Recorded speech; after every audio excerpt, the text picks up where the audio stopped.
I was going to jump on here and talk to you about overwhelm and stress and frustration again. It's been my theme for the last month or two, but do you know why? It isn't because of all the world stuff that's going on right now, even though that's a good reason, but also because this is a typical season for us to feel overwhelmed as homeschool parents, to feel like we're trying to do all the things, get all the things done before Christmas or before holidays. And it's pretty typical in all my years of homeschooling. Especially when I started doing it the first maybe 5 to 7 years, I started to realize there's a trend here, and it's not just my experience, it's a lot of other people's. And it is that this is the season for overwhelm, but some people experience that overwhelm differently. Maybe they call it burnout, maybe they call it stress, maybe they call it frustration, various things. My experience was overwhelm, that's why I talk about it a lot. 3 things that I've noticed that help people deal with it. Certainly the 3 things that help me deal with it. One is to look at my relationship with other people. That one is one that I spoke about on YouTube. I spoke about it in email this last week, because that really contributes to our overall sense of well-being, or not so well-being as it is. Also our relationship to ourselves. That's a relationship that I don't think I explored until 8 years ago, something like that, and I didn't really understand it. When people talked about self-compassion, or you hear me talk about nurturing the nurturer, anything related to self, all I thought every time I heard that was somehow somebody's learning to be selfish. And that would be true if it was also the case that we were capable as moms to do everything, be available for everything, and not also have an energy depletion, or, as I like to say, also not be a human being, because we're human beings doing this mom thing. So our relationship to ourselves is really important. But the thing I want to talk with you about today is your relationship to homeschooling. I think the first thing that we need to ask ourselves when we're doing this thing is, what do we believe in education to be anyway? What's the point of this? Why are we doing it? Clearly, we're not doing it for the same reasons that the school system was created, or just the way the culture has chosen to engage education now. We've stepped away for various reasons, very different sometimes. We don't all have the same reasons for stepping away from the traditional approach, but we step away for various reasons, and we have to ask ourselves, are we doing this on our own terms? Are we doing this for our reasons, for the benefits of our kids?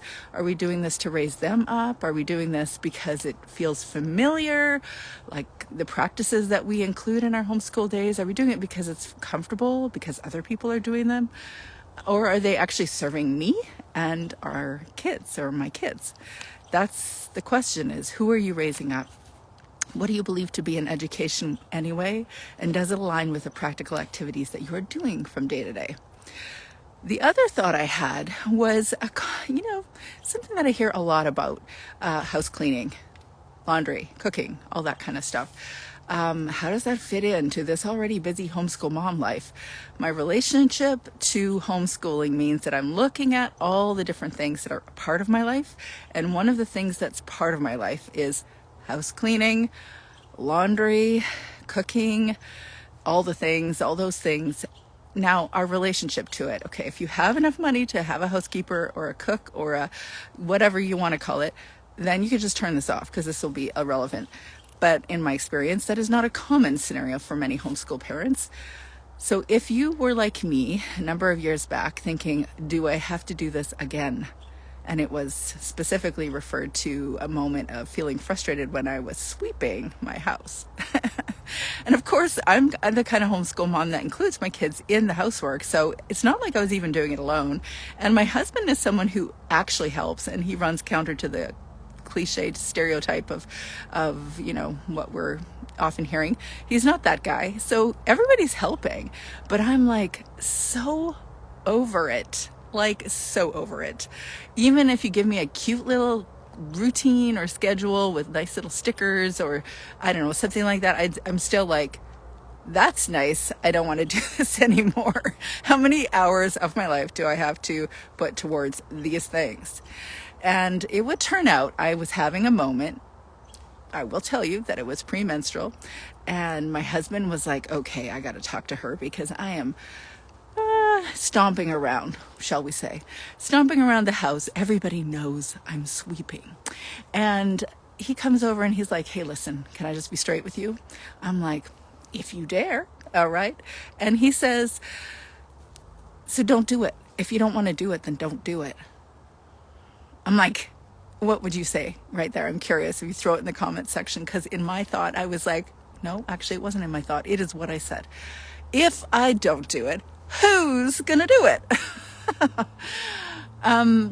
Okay, so turns out everybody was actually also participating, but still, that motherly responsibility, we feel like we have to do something. So then I'm complaining, and he's like, if you don't want to do it, you don't have to do it. It can stay unclean. And he wasn't being sarcastic, and he wasn't being forceful. He was just calling me out and just saying, okay, either it's valuable or it's not. You want to invest money toward it or not? We were all working together to do it. It wasn't just me, really. Not even on that day. But it shifted something for me, because I realized, wait, I do want to do it. I do want to do it, not because I like it, but because I like the results of it. Just like I like exercising, it makes me feel good. I like eating, more nutritious things that feed my brain, that make my brain happier. I do that because it makes me feel good, and sometimes I don't, and then I realize I wish I had, because it doesn't make me feel good. But I'm doing this house cleaning thing, or I'm doing the cooking, or I'm doing laundry, or all those things because it makes me feel good, especially on Saturday afternoon when it's all done for 20 minutes. And then this last weekend, I'm thinking, okay, I don't have 4 kids anymore at home, and I don't have little kids anymore. I just have me and my teenage son and my husband. So there is a lot less going on in my house. But it dawned on me that there is, to some extent, a desire for us to feel in control. That's part of the reason why it is really disconcerting when the kitchen goes awry, or there's a bunch of stuff on the stairs again, or there's things packed in corners in the bedroom, or you fill in the blank, you know what I mean. And it makes us feel like we're out of control. So that's oftentimes the reason that we don't like that feeling. It's not that we really think that everything is going to be clean and tidy and put away all the time, and also be a mom and also homeschool. No, it's because it makes us feel a little out of control. So perhaps a form of self-care is us actually investing the time, putting it into our calendar for the sake of feeling like we're doing this. We're contributing to something that makes us feel well. And so maybe it's actually a form of self-care. Yeah, I know. It's not fun, except that it actually benefits us. Same thing with, I do this. I like jumping on the trampoline. The trampoline is lonely without my little kids. Anybody want to buy a trampoline? Actually, I really like it. I think I like it more now than I did before, but I know what I like after I'm done exercising in my various forms, not just the trampoline. I like the feeling I get from trampoline or from exercising. Another thought I had about our relationship with homeschooling to overcome overwhelm is that when we're having big moments in our life, like I was talking with somebody who is doing a lot of traveling right now, very cool.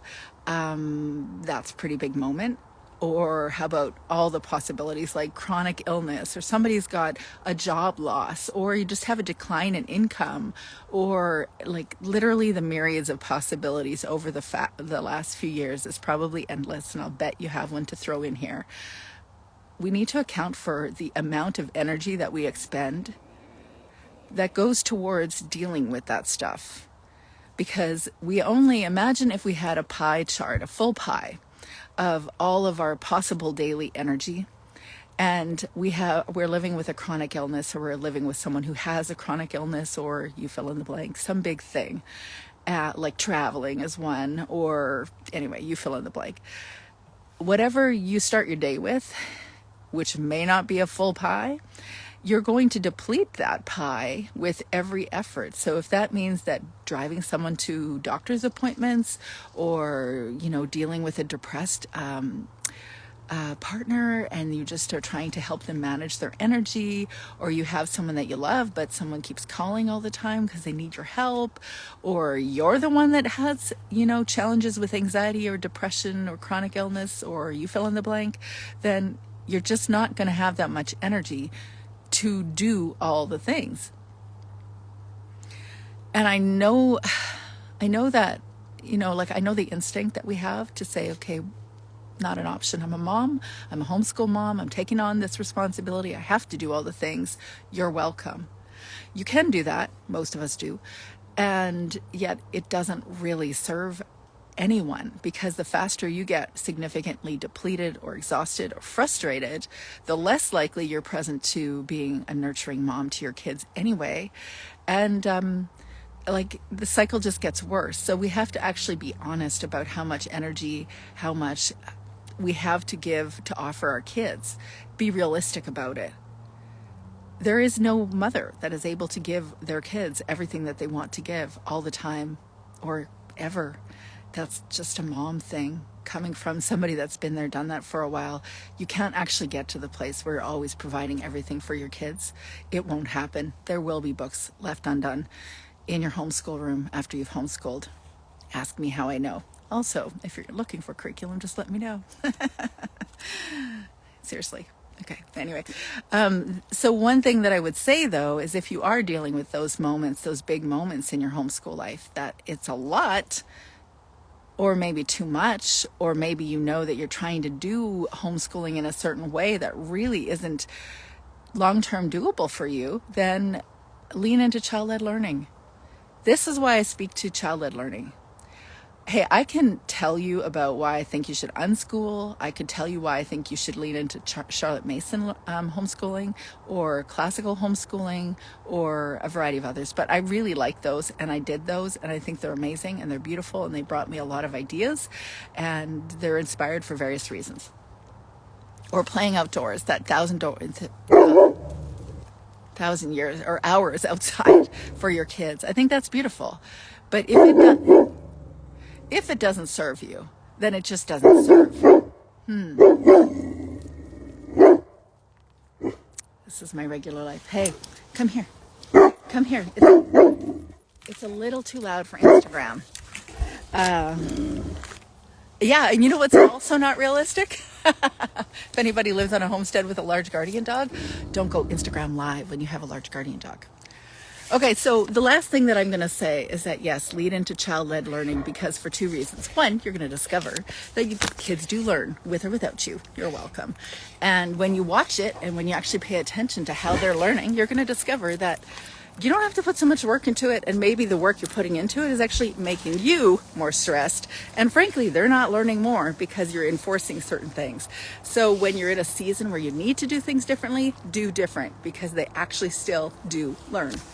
And the last thing that I wanted to share, which is kind of similar to that, is that homeschooling isn't just about content, and maybe that touches on all the things that I spoke to, but your choice of curriculum, your choice of philosophy or method, your choice for the reasons that you're homeschooling, all of those things are informing how you're doing it, and how you're doing it is gonna either make you happy or not so happy in your homeschool life. So ask yourself, why are you doing it? And then ask yourself, what are you doing? Why are you doing what you're doing? And check to see if it actually aligns with, say, your realities of your mom life, the realities of your life outside of your homeschool mom life. If you're interested in engaging any of this, I have an Overcoming Overwhelm Homeschool Checklist that I can give to you to help you to get a little clearer on what is your area of overwhelm. If you want to do any coaching around it, let me know, because I've got a group coaching program about to begin. And that was fun. Can't believe I got away with 20 minutes without Violet barking. If you have any thoughts, or you want to add any thoughts to what I've just shared about your relationship with homeschooling to overcome overwhelm, let me know. I hope you have a great and quieter day.